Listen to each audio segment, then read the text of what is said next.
little test of faith this morning. You're like, he's supposed to be here. Yeah. It happens every once in a while, but as you come flying in as the last song is playing and sliding in, you're just like, I got this, don't worry. Wow, what a rush. Exactly. Like I said, I was following the leprechaun. We were looking for that pot of gold. And They're slow. I ended up here, though. And they hop. Yeah. Well, because this is a golden opportunity to talk about our taxes. That's why. This is That's the right. pot of gold, right? Yeah, you guys have been on it this morning. I've been listening to you guys. And it's about, two things are certain, death and taxes. Oh, that was, yeah. Yeah, and your suggestion was the ultimate way to get out of paying taxes. So. Leave it to family if you gone. If you're bye-bye. Exactly. Or Capone, you're going to have the same fate as Capone, Yeah. But I didn't kill anybody. I just didn't pay my taxes. I know, but that's what they got Capone I on. know. So anyway. Anyways, how's it going? It's going for the first time in about 3 years now. Tax season feels like a normal tax season because it's not perpetual. Oh, we're delaying this. We're, delaying that past, a little bit further. It's everybody's truncating to April 15th. And so that's what worries me because I'm the guy who waits till the very end to do his taxes. And so it's like, oh, man, now I don't have an extra 2 months to do my taxes. Well, you could get an extension, Gary. It's an extension of time to file, not to pay. So you're in trouble if you owe. So Right. Exactly.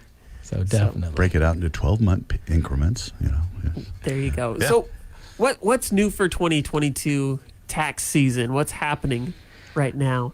Yeah, the biggest thing that's, and we've talked about this a couple of times, is, reconciling all of those stimulus payments and advanced child tax payments. Those are huge. No major tax law changes from things that happened during the Trump administration era. That was the last time we had any major tax law changes.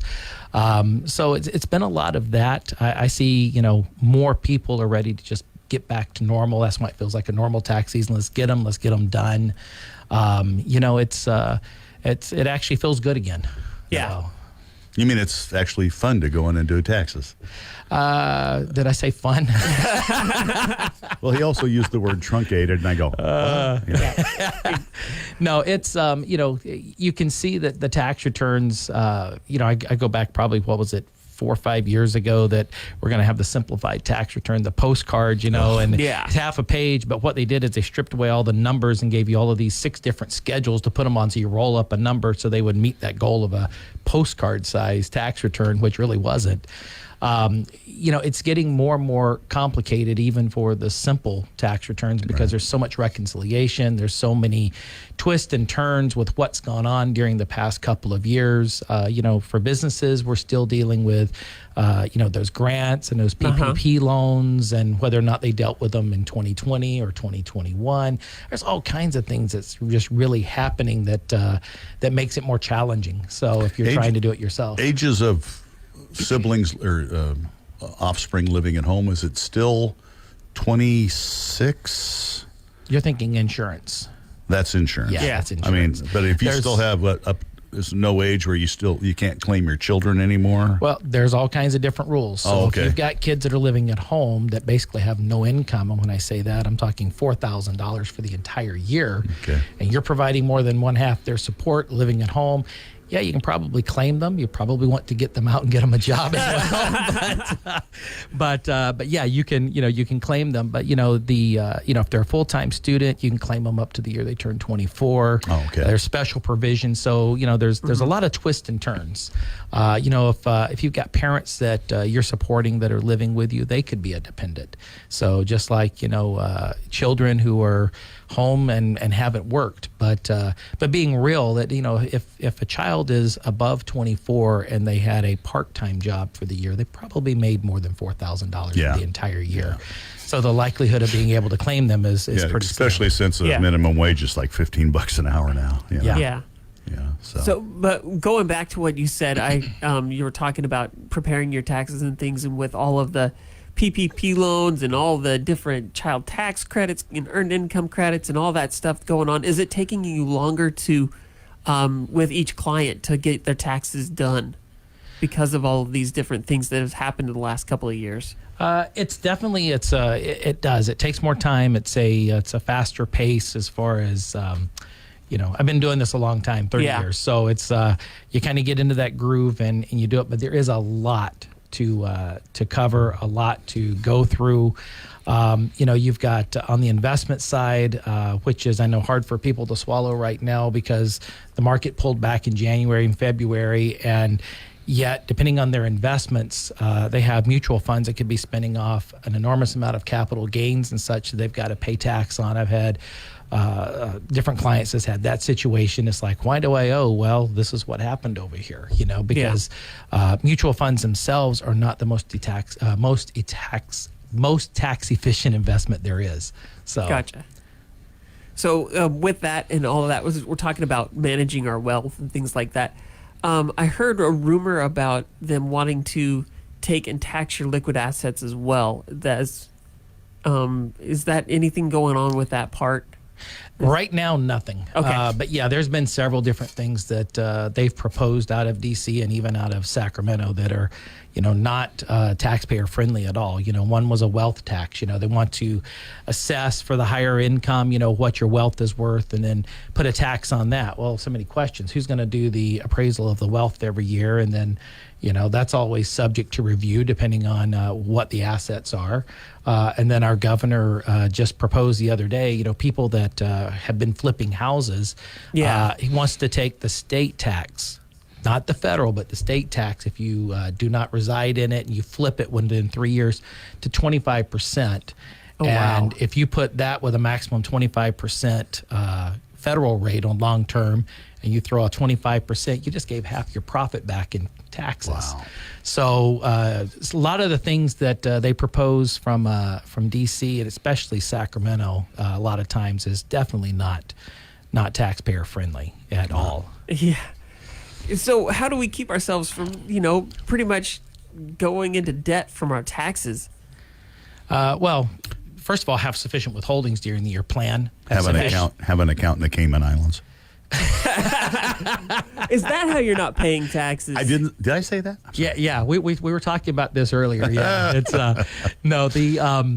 Really it's planning and preparing, because Okay. if someone comes in and meets with someone like me in January, February, March, or April, we're picking up pieces. But if they sit down and meet with us, September, October, November timeframe, there's time to make real decisions that could impact your taxes. So definitely, too, also, if you come into an inheritance situation, come see you and people like you to figure out what to do with this so you can diversify and not get taxed so heavily maybe at one shot. Right. It's, definitely. Come in and sit down with a professional. And, we're pretty unique in the fact that we're multi-credentialed and see both sides of the coin, because when you have an inheritance come in, you're going to have different aspects of that are non-taxable and some that are taxable. Mm-hmm. And then depending on how you transfer assets, you could end up inadvertently making something taxable that you could have avoided. Okay, and a lot of times just working with someone that's, let's transfer this to here, they're not seeing the full picture. Right. So you definitely, if you're in an inheritance situation, gifting situation, you need to sit down with a professional to make sure you're doing it right. Someone that understands both sides of the coin, not just legally how to transfer it, but also what the tax ramifications are. That sounds like a tricky thing to navigate, trying to figure out, this is how your inheritance is going. Well, if you do it this way, you're going to get taxed heavily. Well, if we do it this way, then you're okay. How do you seem to keep that straight and understand what's going on and how you're going to manage that the best? It's just really the training and the education that I have, Yeah. and my firm has. It's instead of having half the equation, we really see the full equation. So we sit down and not only look at, okay, here's options on the transfer side of A, B, and C, but then we look at the tax side and go A, B, and C as well. So we start marrying those up to figure out what's the best choices, because let's use the market right now. Right. The market has been up, it's been down. I think we've kind of found the bottom, but it's still, kind of gyrating up and down every few days. We haven't found a trend, because a trend would be 3 days consistently in a row. Right. So we go to the taxes, just say the market was off 10%. Okay, that's that side. But if you're going to end up paying 20% in taxes by making the wrong decision, that's just like losing 10% in the market. You're going to pay 20% to the government. Right. So this is what you want to avoid. Right. You want to mitigate the risk over here on the market side, but you have to look at what you're giving Uncle Sam in California as losses as well, because if you do not handle it correctly, you can end up giving that in taxes. Wow. Yeah. So if somebody has just like a basic checking and savings account, just going through, just paying their taxes, doing whatever, and you're talking about a severe wealth management type situation, is it better to take your savings and diversify them and do things like that, or what would you suggest? Yeah. No, there's a cornerstone to every financial plan, and it is a savings account. Now, you Okay. got to realize that you're not going to have, great returns because the banks aren't paying much interest, although it's probably going to go up over the next few years because, they started raising interest rates yesterday. They're going to Okay. raise them 6 times this year. Wow. They're heading for a target rate upwards of about 2.88%. Because they're trying to control inflation and some things there. But without that savings account, you're building a house of cards. That's really what you're doing. Because if you put money into retirement and you need to get into that and you're below 59 and a half, well, it's not just, hey, I'm pulling money out of retirement. You're now going to pay a penalty for taking it out before you're 59 and a half. And currently that's 12% between federal and state on top of the tax. Right. Okay. That would be like your IRA? Yeah. Any type of retirement, IRA, 401k, anything Right. like that you did an actual withdrawal from. So what you have to have is do an analysis with an advisor like myself, sit down and figure out what's a realistic number that you need to have in that savings account, because that is your go-to when something happens. The car breaks down, the house needs a repair. You borrow from yourself versus putting it on credit cards or putting it on a loan. Yeah. And you pay yourself back first. You pay yourself back. So if you borrow from that savings account, you make it a priority, you pay yourself back, no one else. And then as you can have that, now you diversify out. You fully fund your retirement. You look at investing other assets into non-retirement. But that's how you start building that foundation. Awesome. So I'm going to go with this because my wife and we are planning a vacation, just the two of us, because it is our 20-year anniversary next month, and we're really excited. And so planning for a vacation, saving that money and finding that wealth, what's some key tricks and tips that you have in order to keep saving for, the things that you want to do, not necessarily the things that you've got to do, like repair a garage door or, whatever it be around the house or your car or anything like that? It depends on the time horizon. Okay. Yeah. Obviously, you guys are traveling next month. So I would, what is it? Hotels.com or, Yeah. Kayak or whatever Yeah. those, Yeah. check those. But no, if it's really short term, you should never have any of that money invested in the market, because you don't need the risk because it's needed in short term. Okay. Yeah. So, if you've got something coming up in 5 years, figure out, what that's going to cost you. Is it going to cost you $5,000, $10,000, $20,000? Where are you going? What are you doing? Or what the project is? And then just start budgeting. It may be, if you've got 5 years to build up for that, it may be, hey, I need to set aside $300 a month or $500 a month. Right. If it's next month, you may need to set aside $10,000 next month, Yeah. It's, Yeah, like- it's not that severe a vacation, definitely Well, not. even that, it's like, need a roof. Yeah. Exactly. Yeah. And those are big dollar expenses. you know, Right. So, yeah. Not Yeah. that you need a new pool, but Yeah. Yeah, it's really all about planning. None of us have a crystal ball to tell us, everything that we're going to be faced with. That's, you always have the wild cards, but we always have the insight that something's going to happen. Hey, we know that somewhere over the next 10 years, something's going to happen at the house. I mean, a hot water heater, maybe windows, maybe painting. Something's coming. So you should, start budgeting. I need, $9,000 for that just to play it Yeah. safe. So that should be set aside. It's all in planning. Right. If you're shooting from the hip, so to speak, and don't have a plan, I mean, again, you're back to that house of cards. oh Yeah. well. Yeah, it's like, oh well. Speaking of that house of cards, it kind of feels like that right now with the way inflation is happening so quickly in our economy. And things are getting way more expensive, but we're not making more money. How do we make sure that we still have enough money each month to pay for the things that we need. It's really a delicate balance right now. I mean, we were talking earlier, and we were kind of joking, but it really feels like it did, 40 years ago. I wonder if our president's not really from Georgia versus,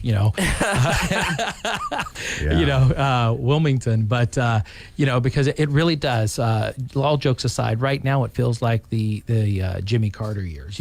A lot of us remember those, with high gas prices, fuel lines, double-digit inflation, double-digit interest. We're not there with all of those, and they're trying to avoid that. But it has very much that feeling for people in our generation that can remember that. Yeah.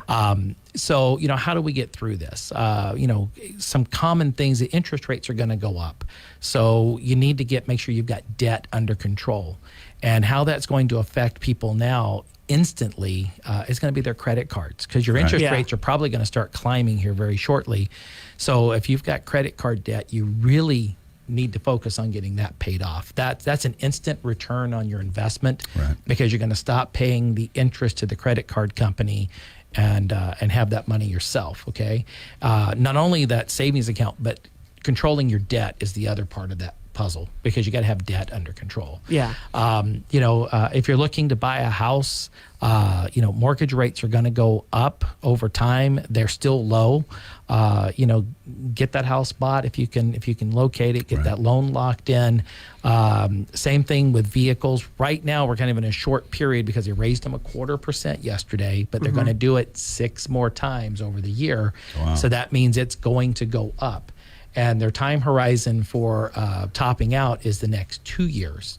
So, and they gave no indication on how fast. They said as needed. So the feds are navigating the rise in inflation, the rise, the impacts from the supply demand and things of that nature to try to keep this economy where it needs to be. Because if you make the dollar too strong, then you can spin it one way. If you make it too weak, you can spin it another way. Either way, it ends up with higher inflation, and higher costs and prices. And, laying all politics aside, just look at what economists are saying, okay? With rising cost, that is going to get passed on to the consumer. Yeah. So, we can't say it's this side of the aisle or that side of the aisle. We have to be real with ourselves. And if oil is going up, costs are going up, we're putting undue regulations on businesses and industry that's driving their cost up. We can't kid ourselves and go, the costs aren't going to go up, because they are. It's the same thing with minimum wage going up. Right. Minimum wage gone up. It's pushed that cost to the employer. And I hit a restaurant last couple of weeks, just passing through because it's tax season. Right. Something that used to be like $9 was $15 this time. Yeah. It's like, I saw a breakdown on, I've seen it on Facebook and stuff, or even posted on some of the restaurant windows. Since a certain time, what they were paying 2 years ago for that same item is now doubled or tripled. Yes. For them to get it. So they have to pass on the price to the consumer, and then plus the wage scale hike is going up, so they have to pay and now getting people to work. And then you go in, it says certain items may not be available at this establishment due to the fact they can't get them. Right. I'm gonna put this as delicately as I can, because this is a restaurant I know very well, Taco Bell. And you can still get gas for $1.89. Yeah. Well, see, but you could have gotten that gas 5 years ago for 89 cents. Yes. Yeah. So the cost of just a regular taco has gone up $1. Yeah. Wow. Yeah. And so it's kind of crazy to think about. Yeah. Well, something that you were kind of hitting on, and I want to make sure we bring into this, is because the cost at restaurants is going up, but there's some people in the restaurant we can't forget about, and that is the servers and the waitresses and the people that work there, bussing tables. The bussing tables and stuff. They have to earn a living as well, and even though they may have pushed up minimum wage, be very kind to them. During the pandemic, we were over tipping, and because there was less going to restaurants, and sometimes we would tip 100% of what the bill was. Definitely. So to help people, keep that same thought in mind, because don't think, the meal has gone up, so I'm gonna take the Right, tip down. right. No, they still have to work and earn a living as well. So they should be tipped very well, and you should be, treating them well Different as well. restaurants now, when you get your bill at the end of the meal, they'll have suggested tipping rates, whether it be 15, 18, 20%. And you see that 20%, you're going, oh. And I go, yeah, but everything else has gone up too. You need to take that into Yeah. consideration. Yeah, these people are still working, and it's not, and they may be limited hours now because of the cost of the new wage and everything. So Yeah. Well, 20% I know for myself has been just a standard for a long time. And they deserve it. They work very hard for what they do and when they take care of you. And, I just want to make sure that we include those in there because it's easy to go in and go, I'm going to do this, but I'm going to control my cost by cutting down something else. Right. Don't cut the well, tip. another thing service. that's on that same note, it has happened with the economy, is tithing at church. Yeah. You hear that going, just because everything else is going up, this is still where you come to worship. Don't forget us. You figure, I can cut back a little here and cut back.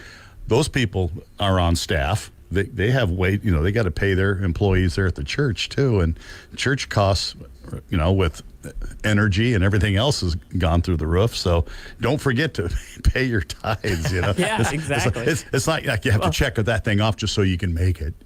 But no, it's and people do in times of crisis. Well, I can cut back here. I can cut back there. Well, you're not going to quit making your car payment, but you do drive that car to church and then you worship. So it's that's got to be a personal decision for each one. But Sure. I can share this with you. I mean, tithing is a biblical principle. Oh, yeah. And with that, there is an immense amount of truth in that. And it tells us to bring the first fruits to the storehouse. Exactly. Yep. So times will get tough, but if you have that personal conviction, don't forget the Maker, Yep, because exactly. He will make a way through Yep. everything. So He's a way maker. exactly. So I leave that to everyone because everyone has their own beliefs and opinions. But my personal conviction is you can't take that away because No. it's a biblical principle.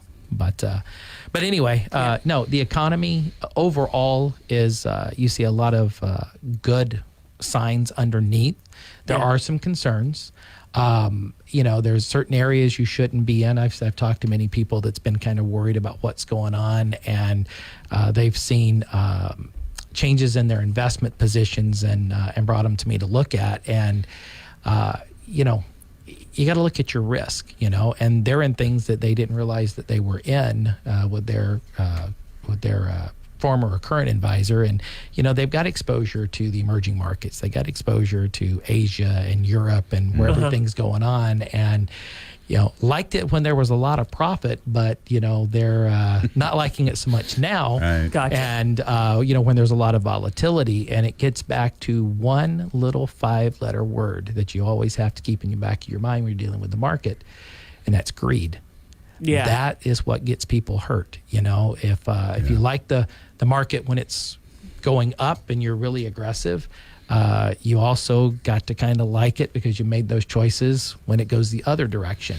But if you build a well-diversified plan, you're navigating and trying to mitigate that risk and that exposure. You're looking at the long-term goals and not just, hey, I want to make a quick buck. Yeah. Investing in yourself is a lot of times the hardest choice you have to make because you think things are going to take care of themselves, and you need to be proactive on it because you're investing in your future, down the road, because you may work for a company and plan on getting retirement, and that's not always guaranteed. No, over the decades, more and more companies have gotten away from a defined benefit to, you have a 401k or you have, which you roll into an IRA, and you've got Social Security. And so, that's what retirement looks like. And the questions you have to start looking at, and this gets back to where we started, back with today's taxes versus what's going to happen down the line. How do we mitigate and navigate the tax exposure and what we're doing here and how we're putting money away? putting the proper amount away, because what does retirement look like? You know, Yeah. you're going away for your anniversary. Is that a camping trip that may cost you $500, or are you staying at the Ritz-Carlton up at Tahoe that's going to cost you, $10,000? We're going south, Okay. just so you know. You taking a cruise? No, we're going to the House of Mouse. Disney. So, yeah. House of Disney. Mouse. So you are taking an expensive vacation. Yeah. Yes, we are. Without the children. So Yeah. it's those types of things. What does the future look like? Because there's a big difference between something that's not going to cost a lot of money and that dream vacation, Right. Yeah. or whatnot. So it's all into planning. You're never too young to start planning, and you're never too late to come to the table and really figure out what life looks like. Unless Because- you're my age and wish you'd have started younger. Yeah, definitely. And putting away for that rainy day retirement, because I always heard about it and go, oh, well, I'm taken care of. I'm good. Yeah. The company union's got something. Company's got something. All of a sudden, you wake up one day and you know what? You walk up to the door and it says, "You don't work here anymore." It's Yeah. like, okay. Well, there went that. Yeah. And at 40, starting over again. It's like, Yeah. so yeah. So if somebody still needs to get their taxes done, is it too late to call you? Call my office, call others. I leave all that to my assistants. I got a great team. I couldn't even begin to tell you if I've got anything left or not. But give us a call. If there's Okay. something on the calendar, we got a great team. You'll meet with myself or my wife, and we'll get you taken care At of. least make the phone call and find out. Exactly. Because you got less than a month to quote have it finished, or Yeah, it's or, about or a month. even in to be submitted to. Yeah, no, April 15th. You technically have until April 18th this year, because Friday is the 15th. 16th is Emancipation Day in D.C., so they back that up and take it Friday, so you get Monday. But as far as we're concerned, it's April 15th. There you go. So that is the day we will make sure everything's done by that Start day. scrambling your check stubs and all your forms, 1099s. Yeah. It's, there's so many forms that you get now, too, from the IRS. I mean, talking not only that, but like your health insurance forms and all of that stuff. It's the amount of tax documents that I have now compared to when I was in college is insane. Used to be one W-2, no problem. I've got it taken Right. care of. Right. Now it's like 40 different documents, and I got to make sure I keep them all straight and all that good stuff. So Yeah, it's get all of that together, bring it all in, because that helps a person like me start navigating through things to figure out where we might find more deductions. Ask the right questions. We don't know what we don't know, Right. and we try to ask all the right questions. Right. But once we've done them a year, then we start getting that financial picture. I'll kind of close up on one note here, because we sent out an email video, I think it was yesterday or the day before, to our clients. We send out stuff about taxes and investments. It's that time of year again where people are also talking about giving and charitable giving because of taxes. Two things. I always tell people, give because you care about the organization you want to, Yeah. not because you want the tax deduction, because it's pennies on the dollar. Okay. So give because you want to, but more than that, look at the organization you're giving to. And, sometimes look at local organizations versus national. And Yeah. I say that because you may only give them $100, but if you give that $100 to a local charity that's doing a lot of good work, it might go further than Yeah. you giving to some mega charity Exactly. that's Right. nationwide. The second part of that is, you can also find the local charities you can give with your time as well. So it's time, talent, and treasury. So, Yeah. you can only give them a little bit of money, but you can go in and volunteer. And I'm going to put a little plug in for Michelle over at the food bank. Yeah. They sent out an email or a Facebook post yesterday about some grants and stuff that they had given. Great organization. And that's an organization that you can not only give them money, but you can coordinate with them and go volunteer. And it helps our local community. Yeah. And trust me, an hour that you volunteer there or $100 that you give there goes further for our local community than something you give on a national Right. scale. Yeah. Exactly. Definitely. Yeah. Dave, we are out of time. Thank you so much for being in today. All righty. Thank you, It was guys. great A to. wealth of information. Exactly.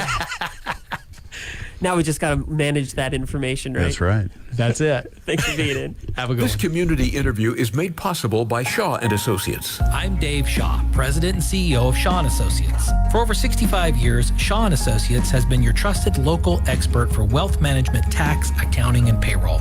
Thank you for voting us Yuba Sutter's best in multiple categories, including financial advisor and wealth management firm for the past 5 years. You can find more information at shawassociatesinc.com or 530-674-1150. Shaw & Associates is proud to support community.